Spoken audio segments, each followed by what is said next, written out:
So yun, boss. Ano yung project natin? Kung sana yung ano mo, boss. Zeus Marioset. Zeus pala yung project yan. Silalagay yun? Dito. Tapos ano pang gusto mo makita doon? Gusto ko sana compass, pero 3D. 3D yung compass niya? Kung kaya pa na lagay mo ng barko. May nakita akong gawa mo kasi. Ah, ganun? So ganun concept ulit? Yung nakita akong gawa mo is ganyan. Pero papalitan mo yung anchor ng barko. Oo, barko. Tapos gusto yung sa taas, boss, yung Greek line, tsaka sa baba. Meron din siyang ganun? Ganito rin kalaki yung dating ginawa mo sa akin. So, ang balikat hanggang sagad dito. Greek line dito, Zeus. Tapos yung compass, tsaka. Tapos ikaw na balas. Pinupuno na naman ito. Pasakit ka na maulo mo. Ang ano ko lang dyan is wala akong problema dun sa design. Napapaisip lang ako kung paano ko siya yun ulit. I-revisa. Yung iba siya dun sa nauna natin nagawa. So, okay. Wala tayong pag-uusapan. Bali, hintayin mo na lang yung lalabas sa tawas. Hindi ko alam. Sus na naman kasi. Sus Mariosep talaga. Yung mga nagawa mo, yung Collie, Zeus. Lahat Lahat ng bestseller mo, boss. Good day mga pate, at panibagong araw na naman. Ang project po natin dito mga boss ay isang custom design na black and gray. Bali, half sleeve po ang gagawin natin dito mga bossing. At ang request ng ating bossing ay yung walang kamatayang si Zeus mga bossing. Dito mga bossing, isa pong seaman yung ating bossing. Kaya lalagyan natin ito ng barko at lalagyan din natin ito ng compass. At dito yung request niya, lalagyan ito ng Greek pattern sa ibabaw mga bossing. Ay masusunod yan. Dito mga bossing, meron po kasi siyang ipinakitang design na nagawa na natin. At syempre, ayaw natin yung ulitin mga bossing. Dito talagang nag-isip pa tayo ng kung ano ba bang pwede natin gawin kay Zeus. Kasi mga bossing is talagang halos maubos na po yung idea natin para na makabuo ng panibagong pattern o panibagong disenyo para dito sa ating mga bossing na nagpapatuto ulit ng mga Zeus. Itong Zeus na to ay madalas pong ipagawa. At syempre, ang susunod dyan na madalas ipagawa mga bossing ay yung Poseidon na talaga nakakatiyo ng utak. Hey, boss, ito yung nagawa nating design. Ito yung lumabas sa tawas. Diyos ko po. Yan. Okay na. Ngayon, tingnan mo pa, ipapakita ko sa iyo. Tapos kapag dinilit ko yung mga sumobra sa gilid. Pero yan yung stencil natin. Dito yung outcome lang niya kapag nasa braso mo na. Okay tayo? Lagyan mo na lang siya ng konting yung mga kidlat mo dyan. Para makilala ko si Zeus yan. Oo, tama. Mamagama lang po sa doon dahil gawa nang nasa tubig eh. Okay? So lalagyan natin ng kidlat. Okay tayo? Sige boss. Okay, good.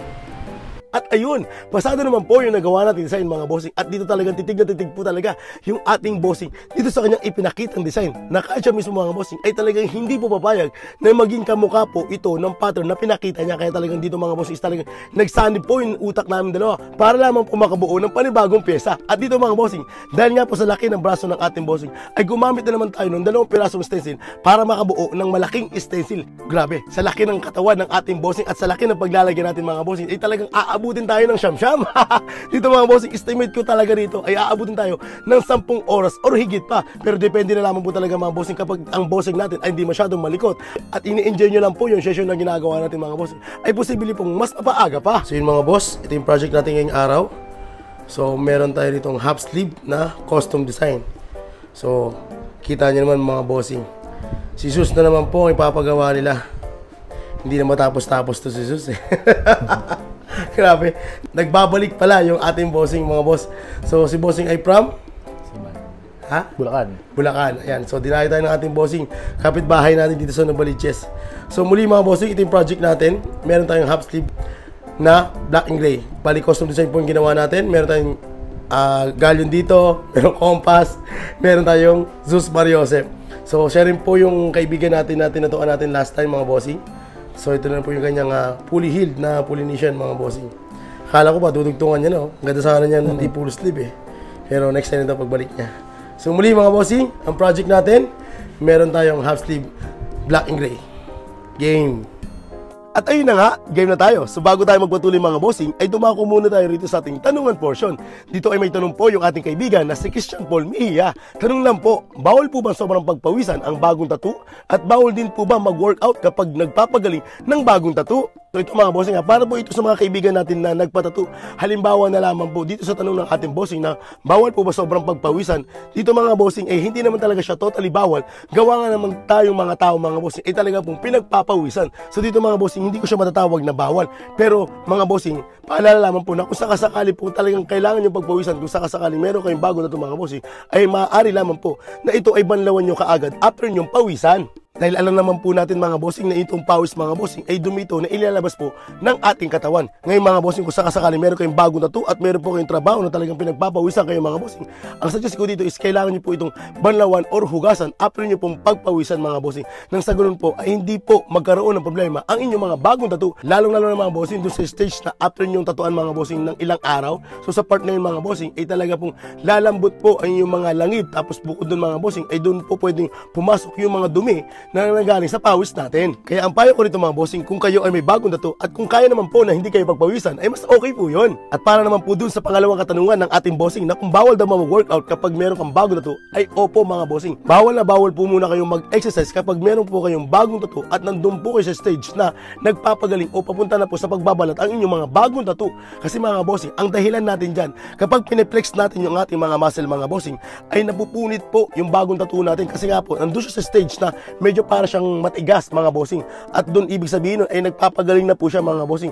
Kapag yun po ay napigtas habang pineflex nyo yung muscle nyo mga bossing, magkakaroon po yun ng mga lamat at magkakaroon po siya ng mga sugat. Posible po mga bossing, depende po kung saan po ito nakalagay. Kaya mga bossing, medyo bawal na bawal po talaga muna pansamantala na kayo ay mag-workout mga bossing kapag kayo ay merong bagong tattoo.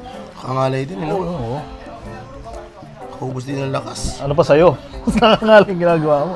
Antok yung ano sa akin Antok yung nangingibabaw. Sabihin, basic na. Hindi, puwet kasi talaga ako. Puwet talaga ako. Ang pahinga mo pag maliit. May nakita ko nakaraan maliit Ginawa ko dito, sa tricep. Pag maliliit, okay lang yan. Hindi ka gumagawa ng dalawa, di ba? Sabi mo sa akin noon. Basta, kahit anong kliyente sa isang araw, Isa lang. isa lang yun. Maliit, malaki yun. Di pag maliit, pahinga.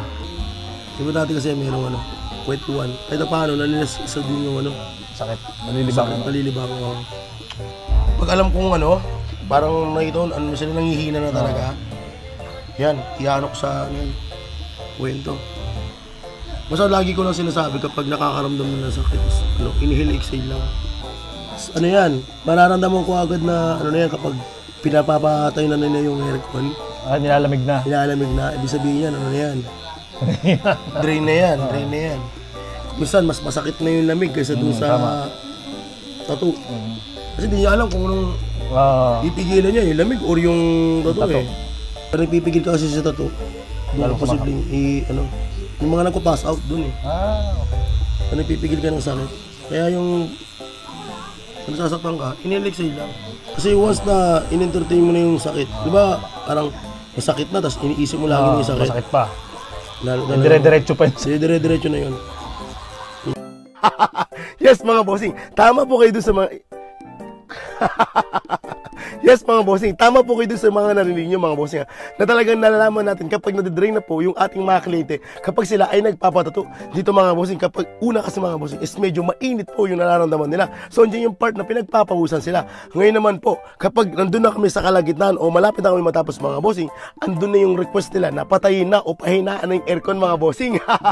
Sa part na yun mga bossing, alam ko na nauubos ko na po yung kanilang mga lakas mga bossing. At sa part na yun mga bossing, ay doon na rin po yung madalas nilang banggitin na, sir, break muna tayo. Kaya ang gagawin natin mga bossing, talagang mag-break tayo hanggang sa maka-gain po ng panibagong lakas yung ating mga bossing. So sana po ay nasagot ko po yung katanungan ng ating bossing. At kung meron po kayong mga tanong mga bossing, ay i-comment nyo lamang po mga bossing at susubukan natin sagutin ang lahat ng mga yan. So ito pa lang ating finished product mga boss, a total of 10 hours. O diba, grabe ang tibay ni sir. Grabe, ang laki kasi ng braso ng ating bossing. At para magawa ito ay gumamit pa tayo ng 2 pirasong stencil. Grabe, maraming salamat bossing sa muli mong pagbabalik. At ito naman po yung gawa natin sa kanya after ng 1 taon mga bossing. Bali nagpatato siya sa atin ng unang fully lesion niya mga bossing. At ito na po yung kanyang fully healed. Sa may katanungan, message lamang po sa ating Facebook page sa Tattoo. Yun lamang po, maraming salamat!